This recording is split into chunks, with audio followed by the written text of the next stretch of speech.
출애굽기 33장 1절부터 11절까지 말씀을 읽겠습니다. 출애굽기 33장 1절부터 11절까지 말씀입니다.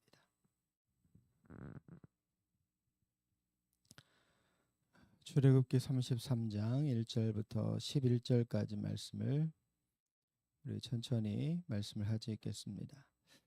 여호와께서 모세에게 이르시되 너는 내가 애굽 땅에서 인도해낸 백성과 함께 여기를 떠나서 내가 아브라함과 이삭과 야곱에게 맹세하여 내 자손에게 주기로 한 그 땅으로 올라가라. 내가 사자를 너보다 앞서 보내어 가나안 사람과 아모리 사람과 헷 사람과 브리스 사람과 히윗 사람과 여부스 사람을 쫓아내고 너희를 적과 꿀이 흐르는 땅에 이르게 하려니와 나는 너희와 함께 올라가지 아니하리니 너희는 목이 곧은 백성인즉 내가 길에서 너희를 진멸할까 염려함이니라 하시니 백성이 이 준엄한 말을 듣고 슬퍼하여 한 사람도 자기의 몸을 단장하지 아니하니 여호와께서 모세에게 이르시기를 이스라엘 자손에게 이르라 너희는 목이 곧은 백성인즉 내가 한순간이라도 너희 가운데에 이르면 너희를 진멸하리니 너희는 장신구를 떼어내라. 그리하면 내가 너희에게 어떻게 할 것인지 정하겠노라 하셨습니다. 이스라엘 자손이 호렙산에서부터 그들의 장신구를 떼어내니라. 모세가 항상 장막을 취하여 진 밖에 쳐서 진과 멀리 떨어나게 하고 회막이라 이름하니 여호와를 앙모하는 자는 다 진 밖 회막으로 나아가며 모세가 회막으로 나아갈 때에는 백성이 다 일어나 자기 장막문에 서서 모세가 회막에 들어가기까지 바라보며 모세가 회막문에 들어갈 때에 구름 기둥이 내려 회막문에 서며 여호와께서 모세와 말씀하시니 모든 백성이 회막문에 구름 기둥이 서 있는 것을 보고 다 일어나 각기 장막문에 서서 예배하며 사람이 자기의 친구와 모세와 대면하여 말씀하시며 모세는 진으로 돌아오나 눈의 아들 젊은 수종자 여호수아는 회막을 떠나지 아니하니라. 아멘. 새벽에 들어오실 때 입구에 불 켜 있으면 그냥 놔두세요. 불 끄지 마시고 불은 저희가 나중에 다 예배가 끝나고 정리할 때 끌 테니까 입구부터 시작해서 예배 끝나고 요 앞에 불 끄는 건 여러분 기도하실 때 방해 갈 때 끄는 거고 불 꺼 있는 집에 들어가실 수 있어요? 불 꺼놓으면 누구도 들어오지 말라는 말이에요. 불을 끄시면 안 돼요. 불은 늘 켜둬야 됩니다. 낮에도 저희가 있을 때는 불을 늘 켜놔요. 누구든지 들어오라는 의미로. 오늘 우리가 읽은 말씀 가운데 보면 지금까지는 좀 다른 모습이 나오죠. 어떤 다른 모습이 나오는가 하면 하나님의 다른 모습이 나와요. 지금까지 하나님은 어떤 분이셨냐면 함께 하겠다라는 의지가 굉장히 강하셨는데 오늘 말씀에서는 너희들만 가라라고 말씀하세요. 그러니까 이스라엘 백성이 들을 때 4절을 보면 백성이 이 준엄한 말을 듣고 슬퍼하여 한 사람도 자기의 몸을 단장하지 아니하니. 그러니까 하나님의 이런 말씀에 대해서 슬퍼했다라고 이야기하는데 33장 우리가 읽은 1절 말씀을 보면 여호와께서 모세에게 이르시되 너는 내가 애굽 땅에서 인도해낸 백성과 함께 여기를 떠나서 내가 아브라함과 이삭과 야곱에게 맹세하여 내 자손에게 주기로 한 그 땅으로 올라가라. 지금까지 32장까지 말씀을 뭐 다 우리가 머릿속으로 기억할 수는 없지만 한번 기억을 해보세요. 하나님께서 어떤 장소에 있다가 옮겨갈 때 너희들 이제 여기서 떠나서 옮겨가라 라고 말씀하신 적이 있어요? 지금까지는 없었어요. 시내 광야에서 꽤 오랜 시간을 지금 있는 건데 이스라엘 백성이 왜 떠날 생각을 하지 않을까? 어제 우리가 읽었던 말씀 가운데 보면 하나님이 이스라엘 백성 가운데에 사람들을 구별해서 레위 지파 사람들을 구별해서 이스라엘을 심판하시죠. 그때 3,000명의 사람이 죽었어요.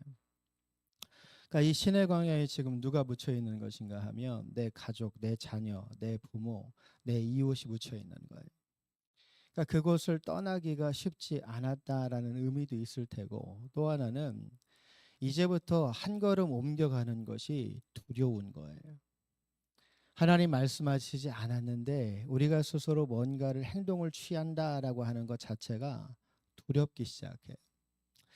그동안에는 하나님께서 모세를 통해서 보호하셨죠. 보호하시고 그들을 어떻게 해서든 가나안 땅, 약속하신 그 가나안 땅으로 인도하시려고 애를 쓰시는 모습이 나왔는데, 이스라엘 백성의 범죄함에 대해서 하나님이 심판하셨어요.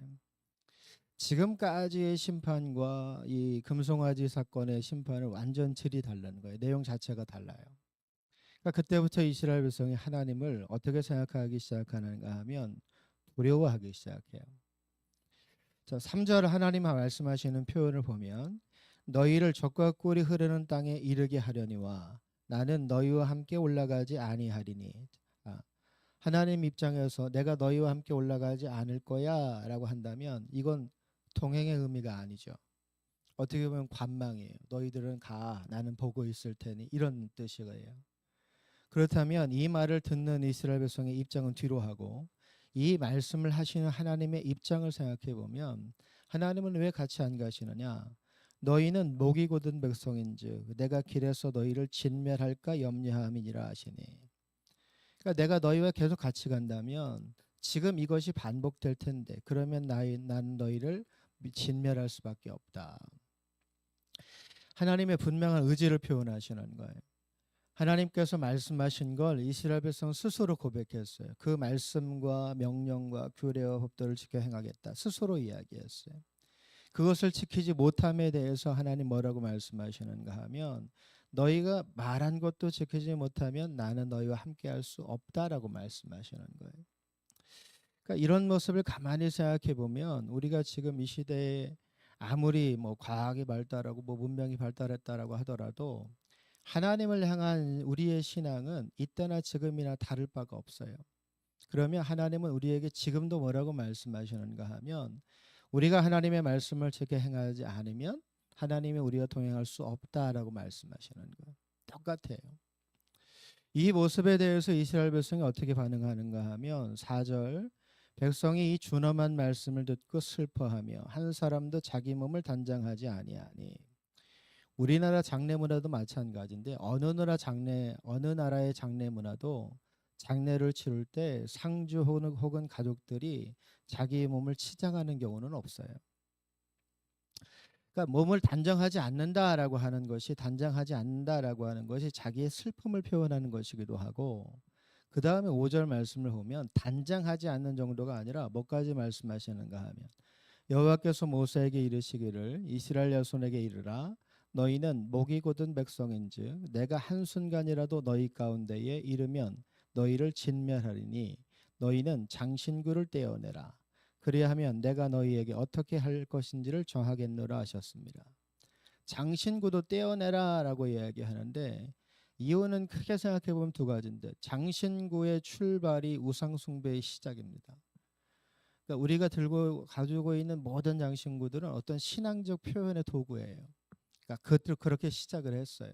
뭐 지금이야 뭐 패션이다 뭐 그렇게 이야기하지만, 또 하나는 이 장신구는 자신이 누구인지를 나타내는 방식이에요. 자, 왕이 입는 의복과 일반 평민이 입는 의복이 다르죠. 왕이 쓰는 모자와 왕관과 일반 평민이 쓰는 게 다르잖아요. 그러니까 장신구라고 하는 건 내가 어떤 사람이다라고 하는 걸 나타내는 거예요. 근데 지금 이스라엘 백성은 누구냐? 이스라엘 백성의 존재의 가장 핵심적인 가치는 뭐냐? 하나님의 백성이라는 거예요. 내가 스스로 어떤 사람이야 라고 내가 스스로 장식해서 표현해서 사람들에게 뭐 말할 게 없어요. 뭘 나타내야 되느냐? 내가 하나님의 사람이라는 걸 나타내야 돼요. 내가 하나님의 사람이라고 하는 걸 나타낼 때 어떤 장신구, 어떤 단장도 필요하지 않다는 거예요. 우리가 때로 전도 대상자 혹은 전도한 사람, 예전에는 뭐 이 십자가 목걸이 선물하기도 하고 막 이런 거 하잖아요. 이게 일체의 쓸데없는 행동이에요. 그게 그런 부분의 신앙에 절대 도움이 되지 않아요. 왜 그러냐면, 내가 힘들고 어려울 때 혹은 내가 믿음의 중심을 바로 세울 때 하나님 앞으로 가려고 해야 되는데 장신구를 갖게 되면 그때부터 무슨 짓을 하는가 하면 그걸 붙잡아요. 그걸. 가톨릭 미사 드릴 때 가보면 성공회 예배도 마찬가지고 모든 여인들의 손에 뭐가 달려 있는가 하면 묵주가 있어요.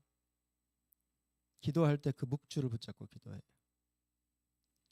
이건 보신 적이 있는지 모르겠는데 신부들이 미사를 진행할 때 가슴에도 달려 있지만 손에 들고 있는 십자가도 있어요. 그러니까 이게 상징적인 의미이기도 하지만 자기 신앙의 표현을 그렇게 하는 거예요. 하나님은 그런 일체를 금하세요. 그럴 거 필요 없다는 거예요. 그럼 뭐가 필요하냐? 모세가 하는 걸 보세요. 모세가 어떻게 하느냐? 8절을 보면 모세가 회막으로 나아갈 때에는 백성이 다 일어나 자기 장막문에 서서 모세가 회막에 들어가까지 바라보며 내 신앙, 내가 하나님 앞으로 나아가는 모습이 중요한 것이지 일체에 뭐가 다른 게 필요한 게 아니에요. 네, 우리가 읽었던 7절을 보면 모세가 항상 장막을 취하여 진 밖에 쳐서 진과 멀리 떠나게 하고 회막이라 이름하니 여호와를 앙망하는 자는 다 진 밖에 회막으로 나아가며 지금 1절부터 말씀을 보면 하나님이 그들 가운데 거하실 수 없다라고 말씀하셨죠. 왜냐하면 내가 그렇게 되면 이 이스라엘 백성을 진멸할까 함이라. 그러니까 진이 이제부터는 하나님의 성막이 진 바깥으로 나아간다고요. 근데 그 진 밖에 나아갈 때 모세가 그곳을 향해 나아갈 때 중간쯤 보면 7절 중간쯤 보면 여호와를 앙모하는 자는 다 진 밖 회막으로 나아가며 그러니까 앙모하다라고 하는 말의 본뜻이 찾다, 구하다, 조언을 구하다 뭐 그런 뜻이에요. 그러니까 지금 스스로 모세가 하나님 앞으로 나아갈 때 모세와 같은 마음으로 하나님을 찾고 하나님을 구하고 하나님께 조언을 구하려고 하는 모든 사람들은 똑같이 이 모세와 같이 그 성막을 향해서 몸을 돌렸다는 거예요. 마음을 돌렸다는 거예요. 우리가 어디에 어떤 상황, 어떤 현실을 마주하든지 늘 제일 먼저 해야 되는 믿음의 행동은 하나님께로 우리의 마음을 잡는 거예요. 내가 뭔가를 충분히 할 수 있어요. 이건 하나님께 굳이 구하지 않아도 되고 하나님이 불편하게 하실 필요가 없어요. 내가 그냥 이걸 다 해버리면 돼요. 근데 그때도 하나님은 우리가 뭘 하기를 원하시는가 하면 구하고 찾고 두드리는 걸 원하시는 거예요. 신학대학에 가서 한 선교단체에 들어갔는데 한 간사님이 오셔서 말씀을 전하시는데 사도 바울이 얘기했던 항상 기뻐하라, 쉬지 말고 기도하라, 범사에 감사하라, 이 말씀을 어떻게 푸는가 하면 이 말씀대로라면 하나님은 항상 우리가 하나님을 찾기를 원하신다는 거예요. 그러니까 집에서 설거지를 할 때든 청소를 할 때든 밥을 할 때든 심지어는 화장실에 들어가서 힘을 줄 때도 하나님을 찾아야 된다는 거예요. 근데 우리의 생각에는 뭐 이런 것까지. 근데 가만히 그 말을 듣고 생각을 해보니까 우리가 어렸을 때 잘할 때 막 걸음마를 시작해서 움직일 때 그 옆에 반드시 누가 있어요? 반드시 부모님이 있잖아요. 그러니까 이걸 생각해 보면 하나님께서 그렇게 말씀하시는 이유가 있는 거죠. 우리 스스로 완전하지 않으니까, 우리 스스로 뭔가 부족하고 아직은 우리 스스로 뭔가를 하기에는 아직은 부족하니까 하나님이 찾으라고 말씀하시는 거예요. 어떤 상황에서도 나를 먼저 바라보라고 말씀하시는 거예요. 어떤 현실을 마주하든 먼저 그 마음을 하나님을 향하여 열라고 말씀하시는 거예요. 내가 온전하지 않으니까. 오늘 말씀도 가만히 생각해 보면 11절 말씀을 보면 하나님의 모세를 어떻게 대하시는가 하면 사람이 자기의 친구와 이야기함 같이 여호와께서는 모세와 대면하여 말씀하십니다. 하나님이 모세를 어떻게 대했느냐? 마치 친구를 대하는 것처럼 하셨다는 거예요. 근데 친구를 대하는 자세를 우리가 생각해 보면 불편해요? 친구하고 얘기할 때 막 어색해요? 뭔가 격식을 차리고 조심하고 그래요? 그러지 않죠.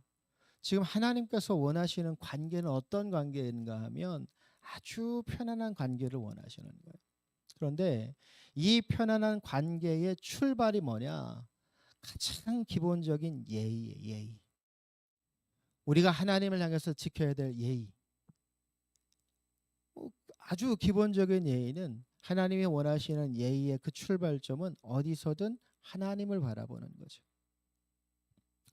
자, 광야에서 나중에 이제 이스라엘 백성이 범죄해서 불뱀 사건이 일어나잖아요. 그때 모세가 장대 높이 세운 게 불뱀이죠. 구리로 만든 불뱀을 세우잖아요. 왜 그걸 세워요? 그걸 보면 살죠. 그걸 안 보면 죽어요. 이거 보고 안 보면 차이밖에 없어요.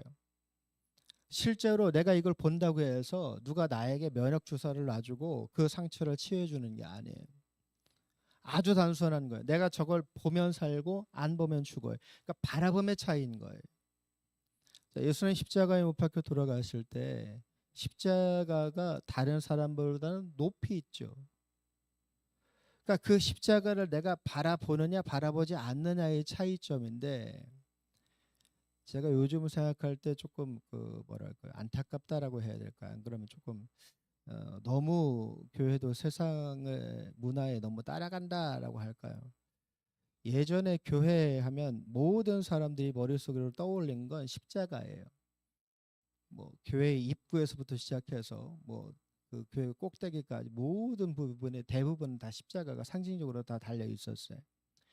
요즘은 세워지는 그 교회 건축물을 가만히 들여다보면 십자가가 잘 보이지 않아요. 밖에는 거의 십자가가 보이지 않아요. 그러니까 굳이 달지 않으면 그냥 건물, 일반 건물과 별 다를 바가 없어요.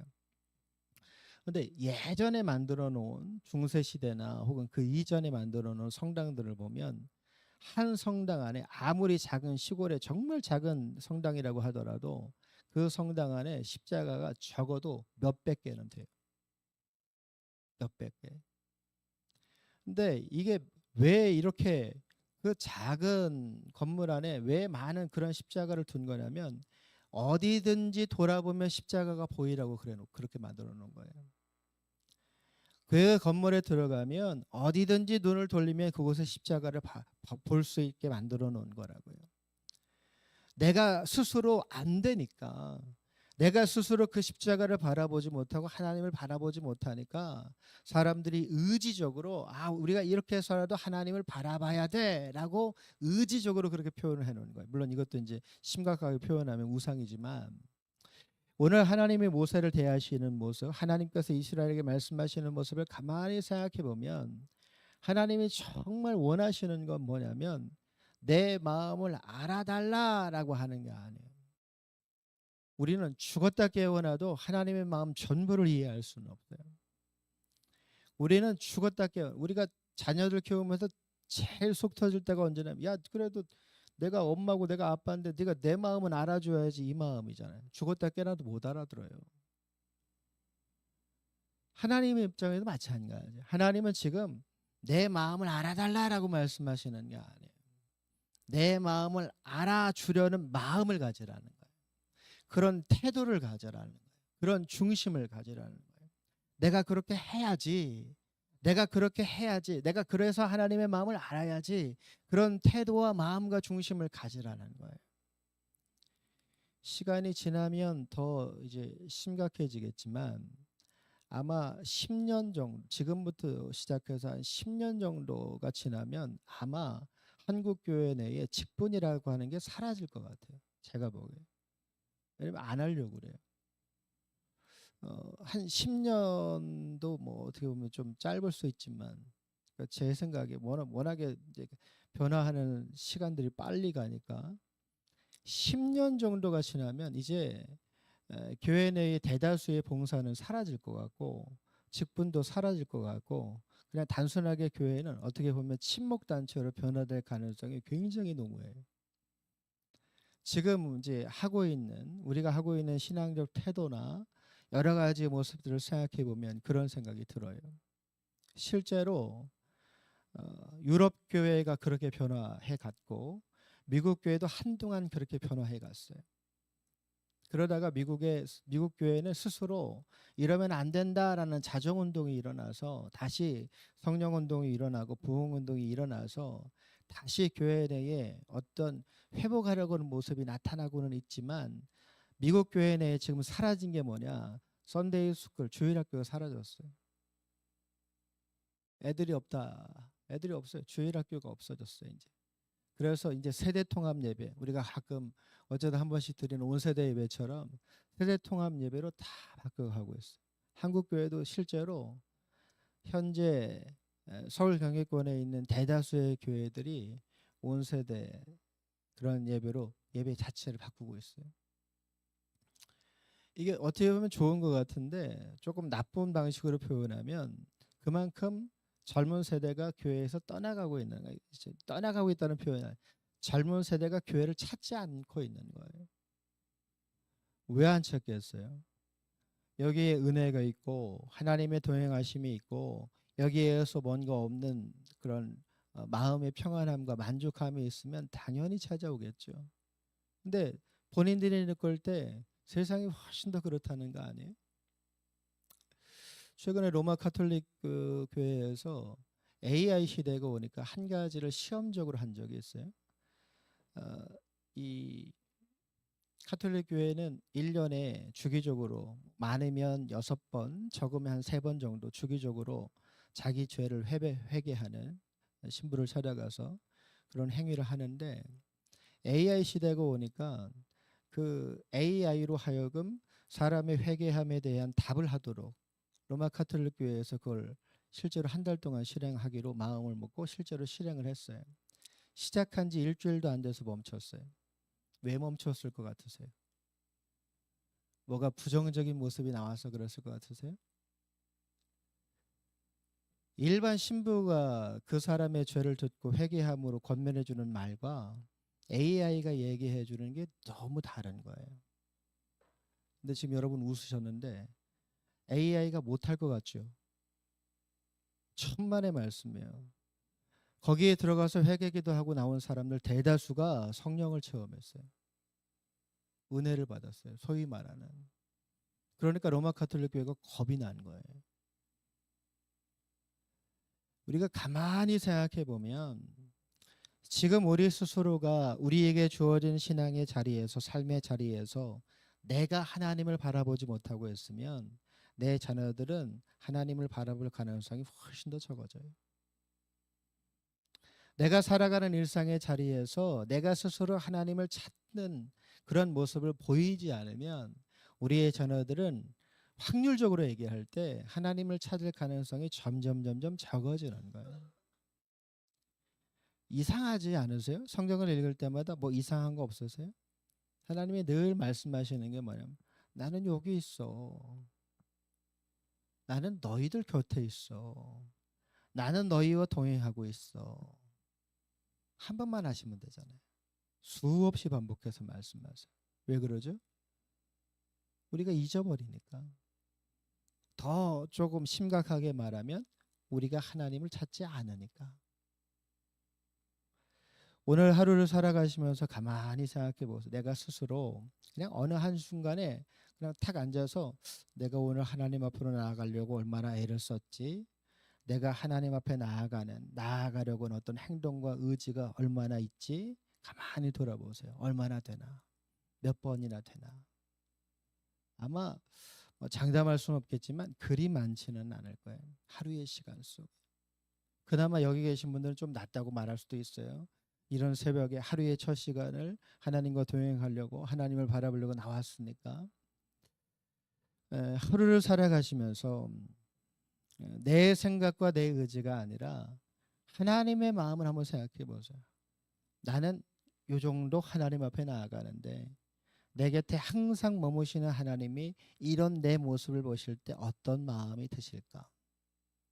나는 항상 하나님은 항상 내 곁에 계신데 나는 어쩌다 한 번씩 하나님 보는 거예요. 우리가 자녀들한테 가끔 서운할 때가 있잖아요. 1년에 몇 번 찾아오지도 않고 전화도 잘 안 하고 그럼 서운하죠. 하나님도 서운하시지 않겠어요? 오늘 하루 사시면서 여러분에게 여러분 스스로 가지고 있는 하나님을 향한 믿음의 중심, 하나님을 향해 갖고 있는 마음가짐 어떤지를 점검하시고 어제보다 오늘 조금 더 하나님을 찾고 하나님을 의지하며 오늘을 살아가실 수 있기를 주님의 이름으로 축복합니다. 함께 기도하겠습니다. 하나님이 이 아침에도 우리의 마음과 생각을 붙드시고 믿음의 자리에서 하나님을 바라보게 하시니 감사합니다. 언제나 하나님은 우리 곁에 살아 역사하십니다. 언제나 하나님은 우리의 인생을 붙잡으시며 우리의 인생의 가장 선한 길로 우리를 인도해 주십니다.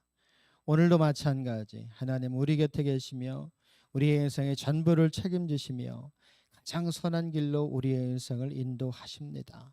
믿음으로 하나님을 바라보게 하시고 우리도 하나님과 같이 늘 하나님을 따르고 하나님을 의지하며 하나님의 말씀과 성령의 인도하심에 순종하여 하루를 살아낼 수 있는 저희 모두가 되게 하여 주옵소서. 어떤 순간에도 하나님, 어떤 상황에도 하나님, 어떤 여건 속에서도 하나님을 바라보며 하나님을 따라갈 수 있는 믿음의 사람 되게 하여 주옵소서. 하루를 시작합니다. 오늘도 우리의 마음이 흔들리지 않기를 소원하고 오늘도 우리의 마음이 온전히 하나님을 향하기를 소원하며 온전히 하나님을 바라보는 믿음의 하루가 되기를 소원합니다.